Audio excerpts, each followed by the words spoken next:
Welcome to another OmniEd Brief. I'm Christie Bonfiglio. For the next few minutes, I'll be sharing a few thoughts on one topic within a short series of videos on the process of communication between caregivers and educators during online learning. Please be sure to take a peek at the other videos in this series, but for now, let's provide specific, purposeful information. Online learning can be tricky, and effective communication between the caregiver and educator is essential. One way to assist with effectiveness is by providing specific, purposeful information. Let's outline the following and then we'll take a deeper dive. Report skills, behaviors, and emotions by describing them in a measurable way. Be specific with things done well and the struggles. Be sure to provide the child's questions as well as your own and communicate technology use and issues. Be sure to specify this information by stating what it looks like. So let's get started. Communicate purposeful information.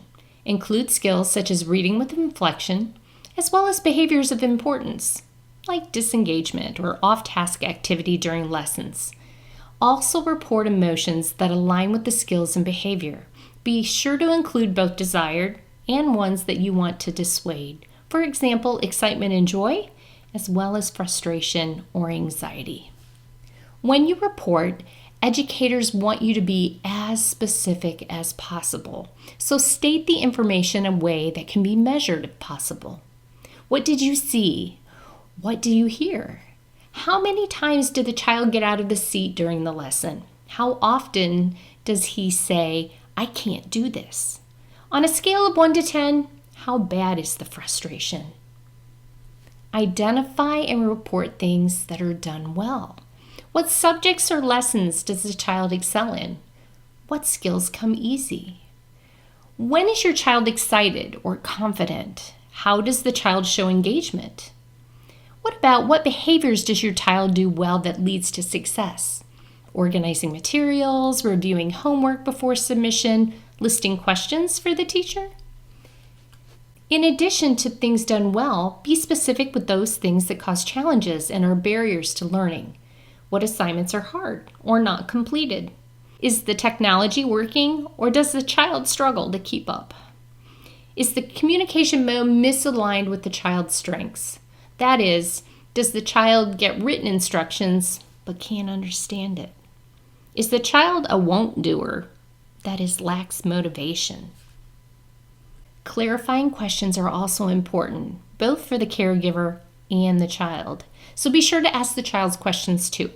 Report questions about specific assignments or how to do a skill. Request examples. Remember, the child hears this information from the teacher, and reinforcing the same language or process will be helpful. The child's perspective, well, it does matter. Another topic that needs addressed with specificity is technology. Be sure the educator knows what type of technology is being used, a PC or Mac, an iPad or a Chromebook. This will be helpful when issues arise. When they do, be sure to elaborate on the specific problem. For example, where are the materials located for assignments? How do I download the pictures or upload the child's response? And finally, specificity requires describing what things look like. So as you reflect on all of the information we've discussed, be sure to paint the picture for the educator, adding details. If possible, send a screenshot of the technology glitch or take a photo or video of the child's behavior or skill. The clearer the picture, the easier it will be to problem solve. As you work to be specific and provide purposeful information, be sure to focus on skills, behaviors, and emotions.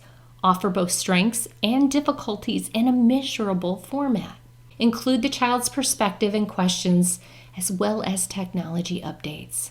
When we are specific, we ensure the educator knows what it looks like.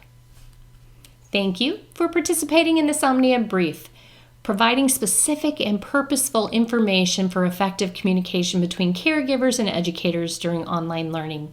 Be sure to check out the remaining videos in this series and visit us at omnied.org. At OmniEd, we are all for education and believe in education for all.